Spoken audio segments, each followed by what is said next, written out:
નમસ્કાર વાલા મિત્રો, અમારી યુટ્યુબ ચેનલમાં અમે આપનું હાર્દિક સ્વાગત કરીએ છીએ. મિત્રો, આજના વિડીયોમાં આપણે ગુજરાતના ઇતિહાસને લગતા કુલ 20 પ્રશ્નોનો અભ્યાસ કરવાના છીએ.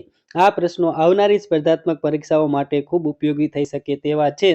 તેથી અમારા આ વિડીયોને અંત સુધી જોવાનું ભૂલતા નહીં. જો વિડીયો પસંદ આવે તો વિડીયોને લાઇક કરજો, અન્ય મિત્રોને શેર કરજો અને અમારી યુટ્યુબ ચેનલને સબસ્ક્રાઇબ કરવાનું ભૂલતા નહીં. અને જે મિત્રોએ અમારી યુટ્યુબ ચેનલને સબસ્ક્રાઇબ કરી છે તેનો અમે ખૂબ ખૂબ આભાર માનીએ છીએ. ચાલો મિત્રો, આજનો વિડીયોની શરૂઆત કરીએ. પ્રશ્ન નંબર 1 થી. ગુજરાત સર્વસંગ્રહ કૃતિની રચના કોણે કરી હતી? મિત્રો, આ પ્રશ્નનો સાચો જવાબ છે નર્મદ. કવિ નર્મદે ગુજરાત સર્વસંગ્રહ કૃતિની રચના કરી હતી. બીજો પ્રશ્ન, ચાંપાનેર નગર કોણે વસાવ્યું હતું? મિત્રો, આ પ્રશ્નનો સાચો જવાબ છે વનરાજ ચાવડાએ ચાંપાનેર નગર વસાવ્યું હતું. પોતાનો જે મિત્ર ચંપો વાણિયો હતો તેના નામ પરથી ચાંપાનેર નગર વસાવ્યું હતું. ચાલો મિત્રો, પછીનો ત્રીજો પ્રશ્ન જોઈએ. વાઘેલા વંશની રાજધાની કઈ હતી? મિત્રો, વાઘેલા વંશની રાજધાની ધોળકા હતી. ચોથો પ્રશ્ન, ગુજરાતની સૌપ્રથમ રાજધાની કઈ હતી? મિત્રો, ગુજરાતની સૌપ્રથમ રાજધાની કુશસ્થળી હતી. ચાલો મિત્રો, પાંચમો પ્રશ્ન જોઈએ. ગુજરાતની સંસ્કૃતિમાં ભવાઈના પિતા તરીકે કોણ ઓળખાય છે? મિત્રો, આ પ્રશ્નનો સાચો જવાબ છે અસાહિત ઠાકર. છઠ્ઠો પ્રશ્ન, ગુજરાતી સાહિત્યની પ્રથમ નવલકથા કઈ હતી? મિત્રો, આ પ્રશ્નનો સાચો જવાબ છે કરણ ઘેલો. સાતમો પ્રશ્ન, રાણકી વાવને વિશ્વ વિરાસત સ્થળમાં સમાવેશ કઈ સાલમાં કરવામાં આવ્યો? મિત્રો, વિશ્વ વિરાસત સ્થળ એટલે યુનેસ્કો વર્લ્ડ હેરિટેજનો સાઇટ છે તેનો દરજ્જો ક્યારે આપવામાં આવ્યો?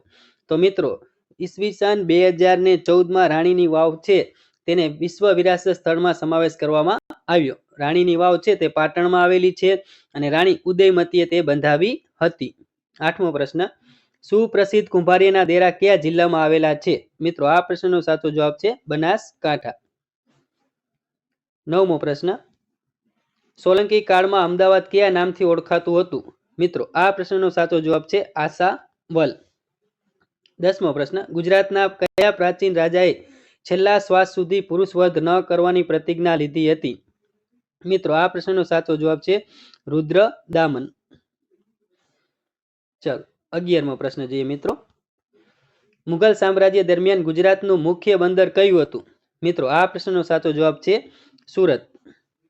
12મો પ્રશ્ન, અમદાવાદમાં ગુજરાતની પ્રથમ પદ્ધતિસરની ટંકશાળ ક્યાં શરૂ થઈ હતી? મિત્રો, આ પ્રશ્નનો સાચો જવાબ છે કાલુપુર. 13મો પ્રશ્ન મિત્રો જોઈએ. લોથલની શોધ ક્યારે થઈ? ઈસવીસન 1954માં લોથલની શોધ થઈ હતી. 14મો પ્રશ્ન, મૂળરાજ બીજો ના પિતાનું નામ શું હતું? મિત્રો, આ પ્રશ્નનો સાચો જવાબ છે અજયપાળ. ચાલો મિત્રો, 15મો પ્રશ્ન જોઈએ. દાંડી કૂચ કેટલા સત્યાગ્રહીઓએ પૂર્ણ કરી હતી? મિત્રો, આ પ્રશ્નનો સાચો જવાબ છે 81. કુલ 78 સત્યાગ્રહીઓ દાંડી કૂચમાં જોડાયા હતા અને અંતે પૂરી કરતા સમયે કુલ 81 સત્યાગ્રહીઓ હતા. 16મો પ્રશ્ન, ગુજરાતની પ્રથમ ચૂંટણી ક્યારે યોજાઈ હતી? મિત્રો, આ પ્રશ્નનો સાચો જવાબ છે ઈસવીસન 1962માં. ચાલો, 17મો પ્રશ્ન, ગુજરાત ભારતનું કેટલામું રાજ્ય બન્યું હતું? મિત્રો, આ પ્રશ્નનો સાચો જવાબ છે 15મું. ઈસવીસન 1960ની 1 મે ના દિવસે ગુજરાતની સ્થાપના થઈ અને ગુજરાત ભારતનું 15મા નંબરનું રાજ્ય બન્યું હતું.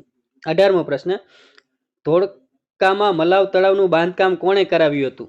મિત્રો, આ પ્રશ્નનો સાચો જવાબ છે મીનળ દેવી. સિદ્ધરાજ જયસિંહના માતા હતા મીનળ દેવી. તેમણે ધોળકામાં મલાવ તળાવનું બાંધકામ કરાવ્યું હતું. અને આના માટે એક યુક્તિ છે, સાચો ન્યાય જોવો હોય તો ધોળકામાં મલાવ તળાવ જાઓ. અને મિત્રો, બીજું એક મીનળ દેવીએ તળાવ વસાવ્યું હતું. કયા સ્થળે વસાવ્યું હતું તેનું નામ, તે સ્થળનું નામ અને તે તળાવનું નામ મને કોમેન્ટ કરીને તમે અચૂકથી જણાવજો. ચાલો મિત્રો, 19મો પ્રશ્ન જોઈએ. કયા સ્થળને સ્થાનિક લોકો કોટડા તરીકે ઓળખાવે છે? મિત્રો, આ પ્રશ્નનો સાચો જવાબ છે ધોળાવીરા.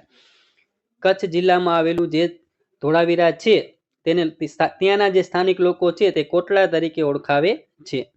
ચાલો મિત્રો, આજનો છેલ્લો પ્રશ્ન 20 નંબરનો. ગુજરાતમાં ક્રાંતિકારી પ્રવૃત્તિના આદ્ય પ્રણેતા કોણ હતા? હતા? આદ્ય પ્રણેતા એટલે શરૂઆત કરનાર વ્યક્તિ કોણ હતા? તો આ પ્રશ્નનો સાચો જવાબ છે મહર્ષિ અરવિંદ. મિત્રો, આવા જ અવનવા માહિતીસભર વિડીયો જોવા માટે અમારી યુટ્યુબ ચેનલને સબસ્ક્રાઇબ કરવાનું ભૂલતા નહીં. અને આ વિડીયો પસંદ આવ્યો હોય તો વિડીયોને લાઇક કરજો, શેર કરજો અને મિત્રો અમારી સાથે જોડાયેલા રહેજો. અમે તમને સ્પર્ધાત્મક પરીક્ષાઓ માટે ઉપયોગી મટીરિયલ પૂરું પાડતા રહેશું. ચાલો મિત્રો, નવા વિડીયો સાથે ફરીથી મળીશું. ત્યાં સુધી રજા લઈએ. જય હિન્દ. અસ્તુ. વંદે માતરમ.